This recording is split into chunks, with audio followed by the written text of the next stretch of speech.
नमस्कार मित्रांनो, स्वागत आहे तुमचं अजून एका नवीन व्हिडिओमध्ये फॉरेक्स पटेलच्या. भरपूर जणांना क्वेश्चन होता की माइंडसेट कसं डेव्हलप करायचं किंवा रिस्क मॅनेजमेंट कशी करायची. स्पेशल मी तुमच्यासाठी व्हिडिओ बनवलेला. मी प्रयत्न करतोय की वीकमधून एक व्हिडिओ तुमच्यासाठी मी फ्रीमध्ये, ते पण पूर्णपणे एज्युकेशनचा. हा व्हिडिओ एक थोडासा लेंदी होऊ शकतो, 9 ते 10 मिनिटापर्यंत. व्हिडिओ शेवटपर्यंत बघा. ह्याच्यामध्ये आपण या व्हिडिओमध्ये पूर्णपणे एक्सप्लेन करणार आहे. ट्रेडिंग करताय, ट्रेडिंगमध्ये बिगिनरला खूप जास्त प्रॉब्लेम होतात. आता सगळेजण स्ट्रॅटेजीबद्दल बोलतात, प्रत्येक वेगवेगळ्या गोष्टीबद्दल बोलतात.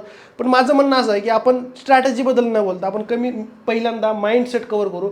रिस्क मॅनेजमेंट आणि इमोशन वगैरे काय असतात ट्रेडिंगमध्ये, किती महत्त्वाचे असतात आणि ह्याच्यामुळं आपण मल्टिपल टाईम फेल होतो. म्हणजेच की आपण जर बघितलं 10 ट्रेड घेतलेले असतात, स्ट्रॅटेजी चांगली असते, सगळ्या गोष्टी चांगल्या असतात, पण आपण फेल होतो फक्त आपल्या माइंडसेटमुळं, रिव्हेंजमुळं. तर या गोष्टी आपण कव्हर करणार आहे आजच्या व्हिडिओमध्ये. जर बघितलं तर आपण 3 पार्टमध्ये हा आपण व्हिडिओ बनवणार आहे. या ठिकाणी आपण काय काय कव्हर करणार आहे, माइंडसेट, रिस्क मॅनेजमेंट आणि इमोशन, सगळ्यात महत्त्वाच्या गोष्टी आहेत. आता तुम्ही बिगिनर आहेत, भरपूर जण ट्रेड करत असतील, तर महत्त्वाची गोष्ट माइंडसेटवरती काम केलं पाहिजे, रिस्क मॅनेजमेंटवरती काम केलं पाहिजे आणि इमोशनवरती काम केलं पाहिजे. ह्या सगळ्या महत्त्वाच्या गोष्टी. ट्रेडिंगमधलं महत्त्वाचं पिलर म्हणजे काय, तर हे आहे स्ट्रॅटेजी वगैरे, हे ते इंडिकेटर, अल्गो बिल्गो सगळं काही नंतर येते. सर्वात अगोदर महत्त्वाच्या या गोष्टी आहेत. जोपर्यंत तुमचं हे डेव्हलप होणार नाही तोपर्यंत तुम्ही ट्रेडिंगमध्ये सक्सेस होऊ शकणार नाही. महत्त्वाची गोष्ट काय असते, तुम्ही या गोष्टी अगोदर परफेक्ट करा. आपण काय करतो, स्ट्रॅटेजीच्या मागे लागतो. स्ट्रॅटेजी काम करते, स्ट्रॅटेजी महत्त्वाची आहे, सेटअप महत्त्वाचा आहे, पण त्याच्यासोबतच आपण या गोष्टीकडे पण ध्यान द्यायला पाहिजे, जेणेकरून आपल्याला स्ट्रॅटेजीचे व्हिडिओ तुम्हाला भरपूर आहेत, वेगवेगळ्या सगळ्यांच्या स्ट्रॅटेजी येतात, सगळ्या काम करतात. ओके, पण काय आपल्याला महत्त्वाचं या पण गोष्टी आहेत. आता सर्वात अगोदर माइंडसेटवरती आपण बघू की माइंडसेट काय असतो नेमका. ओके, माइंडसेट का इम्पॉर्टंट आहे ट्रेडिंगमध्ये. आता सर्वात अगोदर बघितलं तर माइंडसेट आपल्याला, जे की आपलं डेली रुटीन असतं त्याच्यामध्ये पण माइंडसेट महत्त्वाचा आहे. जो कोणतं पण आपण काम करतोय, आपण किती मन लावून काम करतोय आणि आपण किती आळस आणून अंगामध्ये किती काम करतोय, कशामुळं. तर समजा आपण 3 पार्टमध्ये माइंडसेटला पहिल्यांदा काय करू, ओके, लोन ट्रेडिंगसाठी, नंतर कॅपिटल, ओके, नंतर डेली रुटीन. ओके, ह्या 3 पार्टमध्ये डिवाइड करू आपण. सर्वात अगोदर लोनकडे येऊ. महत्त्वाचा मुद्दा, फायनान्शियल सिच्युएशन, लोन. ओके, या व्हिडिओमध्ये तुम्हाला पूर्णपणे माइंडसेट चेंज करून टाकणार आहे.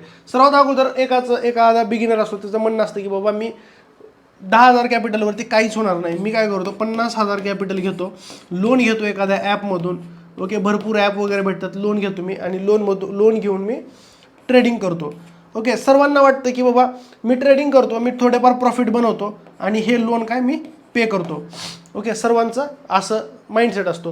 पण ॲक्च्युअलमध्ये हे काम करतं का मार्केटमध्ये. मी जेव्हा माझ्या बिगिनर फेजमध्ये होतो, ओके, मी पण एक 40,000 ते 45,000 रुपयाचं लोन घेतलं होतं, ओके, ॲपवरून, आणि ते लोन माझं 2 दिवसामध्ये वाईप आउट झालं होतं.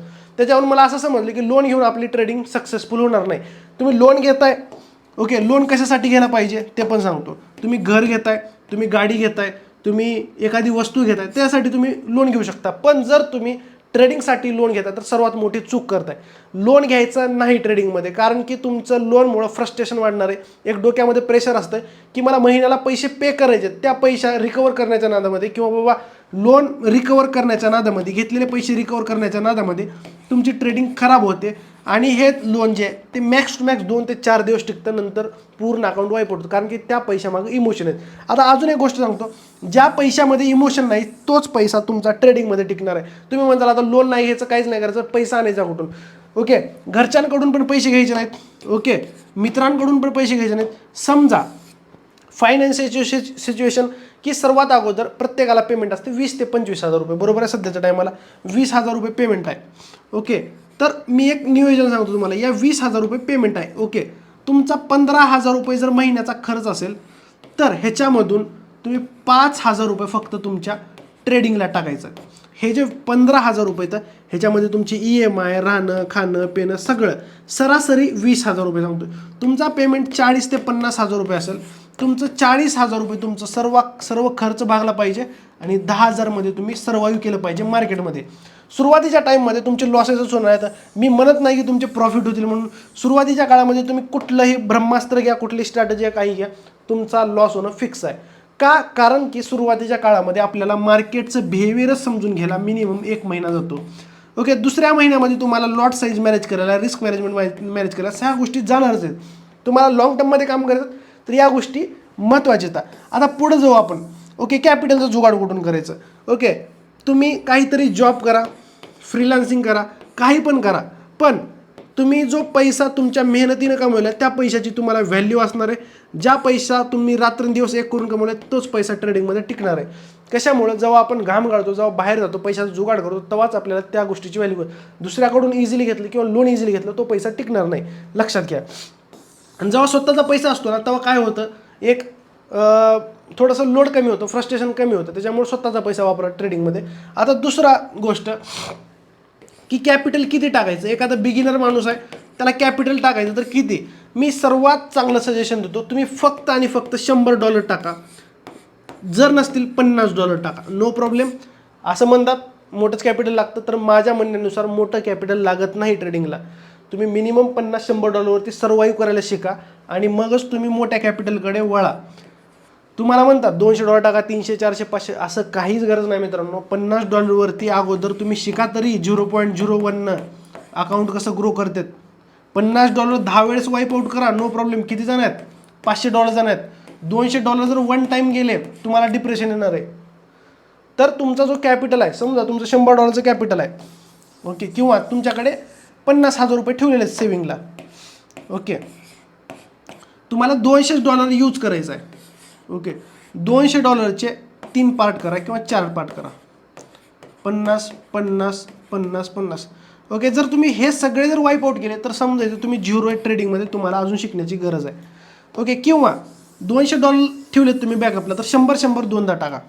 पहिले 100 वाईप आउट झाल्याच्यानंतर तुम्हाला अक्कल येणार आहे की बाबा मी कुठंतरी चुकतोय आणि मला काम करण्याची गरज आहे, ओके. तर हे झालं आपलं माइंडसेट बद्दल. म्हणजे काय, माइंडसेट आपण कशा पद्धतीने ठेवला पाहिजे. माइंडसेट असा ठेवला पाहिजे की आपल्याला लवकर सक्सेस भेटणार नाही, आपल्याला लॉंग टर्ममध्ये काम करायचं आहे, स्वतःच्या पैशाने ट्रेडिंग करायचं आहे, कमी कॅपिटलने ट्रेडिंग करायचं आहे, हे मी तुम्हाला समजावलं. आता रिस्क मॅनेजमेंटकडे जाऊ, ओके. $100 कॅप टाकताय तुम्ही, $100वरती एक्सपेक्ट प्रॉफिट किती, ओके. 0.01च्या लॉट साईजनं डेली बेसिसला $10 ते $15 एक्सपेक्टेड प्रॉफिट. स्टॉप लॉस असणार आहे $4 ते $5, मिनिमम 1:2, बरोबर आहे. मी प्रॅक्टिकली विचार करतो मार्केटमध्ये, मी पर्सेंटेज वाईज जात नाही. प्रॅक्टिकली जेव्हा मी $100वरती ट्रेडिंग करत होतो, ॲक्च्युअलमध्ये माइंडसेट कसा होता, ओके, त्या पद्धतीनं. समजा $200 कॅपिटल टाकताय, 0.02 लॉट साईज, एक्सपेक्टेड $25 ते $30 प्रॉफिट, स्टॉप लॉस असणार आहे मिनिमम $10 1:3 ओके. $100 $200. आता काही $50 पण असतात, मी सांगतो $50साठी, ओके. $50 तुम्ही चांगल्या पद्धतीनं ग्रो करू शकता. मी सांगतो $50वरती तुम्ही, ओके, 0.01 ओके, $3 ते $4 एस एल द्यायचा आहे आणि मिनिमम तुम्हाला $10 ते $20 तुम्ही कॅप्चर करायचं आहे. $50वरती तुम्हाला लॉंग ट्रेड घ्यायला लागतील. म्हणजे काय, तुम्हाला क्वालिटी ट्रेडच घ्यावे लागतील. जर समजा एक ट्रेड घेताय तुम्ही, $5 एस एल बसणारच आहे मिनिमम. का, कारण की मार्केटची व्हॉलॅटिलिटी सध्या जास्त आहे. जेव्हा मी 2200-2300ला ट्रेड करतो तर मार्केट 2100-2200ला होतं. त्या टायमिंगला मी 7 आणि 8 पीप आणि 10 पीपवरती काम केलेलं आहे एस एलवरती. गेल्या वर्षी मी 30 पीपवरती काम केलेलं आहे. आज पण मी मॅक्झिमम 30-40 पीपवरती काम करतो. पण मार्केट एवढं हाय व्हॉलॅटाईल आहे, बिगिनरला मिनिमम 40 पीपचा तरी एस एल द्यावं लागणार आहे. आणि हे जे ट्रेड आहेत तुम्ही $50च्या अकाउंटवरती मिनिमम तुम्ही 100, 200, 300 पिप्स कॅप्चर करा 0.01, म्हणजे तुमचं अकाउंट आरामशीर डबल होणार आहे. या छोट्या कॅपिटलला जर ग्रो करायचं म्हटलं तर तुम्हाला लॉंग ट्रेड पकडावे लागतील, ऑप्शन नाही. जर तुम्ही स्कॅल्पिंग करायला तर तुमचं अकाउंट वाईप आउट होईल. $1, $2 तुम्ही बुक करायचा तर वाईप आउट. मोठ्या अकाउंटवरती थोडंफार करू शकतो, पण छोट्या अकाउंटवरती आपल्याला लॉंग ट्रेड पकडावे लागतील, ठीक आहे. पुढे जाऊ आता आपण, ओके. हे झालं थोडंसं रिस्क मॅनेजमेंटबद्दल. आता एक गोष्ट सांगतो, $100चं कॅपिटल जर तुमचं समजा $150 गेलं तर ह्याच्यामधले $30 ते $35 तुम्हाला विड्रॉल करून घ्यायचं आहे. जोपर्यंत तुम्ही विड्रॉल करणार नाही कॅपिटल, जोपर्यंत तुमच्या अकाउंटमध्ये पैसे येणार नाहीत, जोपर्यंत तो पैसा तुम्ही खर्च करणार आहे स्वतःच्या लाईफमध्ये, तोपर्यंत तुम्हाला मोटिवेशन भेटणार नाही. जो पैसा तुमच्या ट्रेडिंग अकाउंटलाच दिसतोय तो फक्त एक नंबर आहे, लक्षात ठेवा. तो तुमचा पैसा नाही, कारण की एक दिवस असा आहे तो सगळं अकाउंट वाईप आउट होऊन जातं. त्याच्यामुळं तुमचा जो फंड आहे किंवा तुमचा जो कॅपिटल आहे त्यामधलं तुमचं जे प्रॉफिट आहे ते तुम्ही तुमच्या बँक अकाउंटमध्ये घ्या, तेव्हाच ते तुमच्या कामाला येणार आहे. ह्या मोटिवेशननं कुठंतरी तुम्हाला पुश भेटेल, कुठंतरी डिसिप्लिन येईल, हा बाबा मला याच पद्धतीने काम करायचं आहे. प्रॉफिट विड्रॉल करा, स्वतःवरती खर्च करा, त्याशिवाय मोटिवेशन येणारच नाही, ठीक आहे. हे झालं रिस्क मॅनेजमेंटबद्दल. इमोशन आणि फोमो. आता बघा, ट्रेड घेत असताना ट्रेड घेत असताना एक आधी लेवल आहे, लेवल ड्रॉ करायला शिका, सगळ्या गोष्टी शिका. या लेवलवरून ट्रेडवरती जातोय. एंट्री कुठं होती आपली, या प्राईजला एंट्री करायची होती, बरोबर आहे, बॉटमला. आपण कुठं एंट्री करतो, इथं एंट्री करतो. का? कारण की फोमोमध्ये. ॲक्च्युअलमध्ये इथं एंट्री करताना आपण घाबरलो आणि आपल्या हातातून डिसिजन गेलास, आपण इथं एंट्री केलो, मार्केट रिट्रेसमेंटला आला, आपला स्टॉप लॉस खाल्ला आणि मार्केट वरती गेलं. याला काय म्हणायचं, फिअर ऑफ मिसिंग आउट, ज्याला आपण फोमो म्हणतो. फोमो म्हणजे काय, ट्रेड घेताना घाबरणे, ट्रेड होल्ड करायला घाबरणे, ट्रेड वरती गेला म्हणून नंतर बाय करणे, किंवा सपोर्ट ब्रेक झाला म्हणून नंतर सेल करणे, किंवा मार्केटचा आपल्याला व्ह्यूच क्लिअर नाही, त्याला आपण फोमो म्हणतो, लक्षात घ्या. आणि ग्रीड, आता समजा दिवसाचं टार्गेट आपलं $100 आहे, बरोबर आहे, किंवा एकंदरीत धरा $15 टार्गेट आहे तुमचं. एक बिगिनरसाठी सांगतोय. तुम्ही जर $15 येऊन पण गप्प बसत नाही तर तुमचे हे $15 पण झिरो होणार आहेत. टार्गेट जर समजा तुमचं $20 आहे आणि प्रॉफिट अडकलं $15-17 वरती आणि तुम्ही करत बसलाय की मला $20 पाहिजे, तर तुमचं अकाउंट झिरो होणार आहे. का? कारण की इमोशन आले याच्यामध्ये. असं नाही की माझं टार्गेट 20 आहे म्हणजे मला 20च भेटलं पाहिजे. असं नाही की बाबा माझं टार्गेट 30 आहे म्हणजे मला $30 भेटले पाहिजे दिवसाचे. कधी 25 भेटतील, कधी 22 भेटतील, कधी 27 भेटतील. आपण काय करतो, राऊंड फिगर नंबर, मला $30 पाहिजे, त्याच्यामध्ये अकाउंट झिरो होतं, बरोबर आहे. तर ह्या गोष्टी टाळल्या पाहिजे. आता माझ्यासोबत कधी कधी होतं, मला वाटतं की बाबा $500 प्रॉफिट गेलं पाहिजे. 425ला अडकतं, मग ह्या 425ला 500वर नेण्याच्यामध्ये अकाउंट येतं $300 वरती. मग हे 300चं काय वाटतं, आता जाऊ द्या 425पर्यंत नेऊ, ते करण्याच्या 200ला येतं. मग पुन्हा वाटतं की बाबा पहिलं 300 होतं, 300वरती नेऊ. तर हे काय असं चलत राहतं. ह्याच्यामुळं ट्रेडिंगमध्ये माइंडसेट खूप महत्त्वाचा आहे, इमोशन खूप महत्त्वाचे आहेत. तुमच्या ट्रेडिंगमध्ये इमोशन येऊ देऊ नका. हा एक पूर्ण बेसिक व्हिडिओ होता जो की आपला रिस्क मॅनेजमेंट, इमोशन याच्याबद्दल मी सांगितले. प्रत्येक टॉपिकबद्दल मी एक वेगवेगळा व्हिडिओ बनवायचा प्रयत्न करणार आहे की रिस्क मॅनेजमेंटबद्दल प्रत्येक लॉट साईज किती आहे. आणि पुढचा टॉपिक काय पाहिजे तुम्ही मला कमेंट करून सांगा आणि मी तुम्हाला प्रॉपरली फ्रीमध्ये एज्युकेशन देण्याचा प्रयत्न करणार आहे. आणि आपल्या इन्स्टाच्या पेजला फॉलो करा जिथं माझे डेलीचे ट्रेड्स असतात. टेलिग्रामला फॉलो करा, मी लेवल्स टाकतो, ॲनालिसिस टाकतो, लिंक आपल्या सगळ्या डिस्क्रिप्शनमध्ये दिलेले आहेत. आणि ज्यांना चांगला ब्रोकर पाहिजे त्यांनी आपला विनप्रो यूज करू शकता, बेस्ट ब्रोकर आहे, लिंक मी बायो डिस्क्रिप्शनमध्ये दिलेले आहे. ज्या लोकांना आपला क्लास जॉईन करायचा जो की आपला 5 तारखेला चालू होणार आहे. आता बघा, क्लास घेतोय म्हणजे पूर्णपणे बेसिकपासून शिकवणार आहे. हे काय एकदम बेसिक गोष्टी होत्या. बेसिकपासून काय, मार्केट काय झिरोपासून ते ॲडव्हान्स लेवलपर्यंत, ज्याच्यामध्ये SMC आली, स्मार्ट मनी कॉन्सेप्ट आला, ICT आली, रिस्क मॅनेजमेंट आला, नंतर प्राईज ॲक्शन आली, ॲडव्हान्स प्राईज ॲक्शन आली. सगळं झिरोपासून शिकवणार आहे.